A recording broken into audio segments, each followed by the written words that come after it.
Hello friends, எல்லோரும் எப்படி இருக்கீங்க? இன்றைக்கி நம்ம என்ன பார்க்க போகிறோன்னா, நம்ம தல, அஜித்தும் பிரசாந்த் நீலும் காம்போ சேர போகிறாங்க அப்படின்னு ரூமர் வந்துச்சு. ஒரு வாரம் முன்னாடி வந்துச்சுன்னு நினைக்கிறேன். அதுக்கப்புறம் நான் வந்து அதை ரூமர்னு சொல்லிட்டு நான் சொல்லியிருப்பேன். இப்போ திடீர்னு இன்றைக்கி காலையில் வந்து இது வந்து சான்ஸ் இருக்குது அப்படின்னு நிறைய அந்த ட்விட்டரில் இந்த ட்ராக்கர்ஸ்லாம் போடுறாங்க. இதுவும் உண்மையா அப்படின்னு ஆலோசிச்சு பார்த்தா இதுவும் உண்மை இல்லைங்க. பட் எதுக்கு தேவையில்லாமல் இந்த ரூமரை கிளப்புறாங்கன்னு தெரியல. இதுக்கு பின்னாடி கண்டிப்பாக ஒரு காரணம் இருக்கும். பட் கண்டிப்பாக அடுத்த 2 வருஷத்துக்கு வந்து பிரசாந்த் நீல் வந்து பேக்டாக இருக்கார்.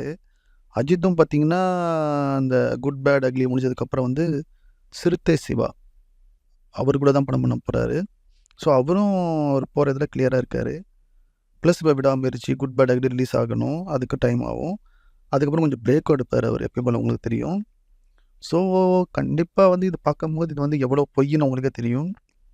அதே மாதிரி வந்து அவர் மார்க்கெட் வேறு, இவர் மார்க்கெட் வேறு. அவர் பேன் இண்டியா லெவல் எடுப்பார், டிலே எடுப்பார். தலைக்கு வந்து அதெல்லாம் ஒத்து வராது. அவர் ஒரு கம்ஃபர்டபுள் எடுக்கிறாரு.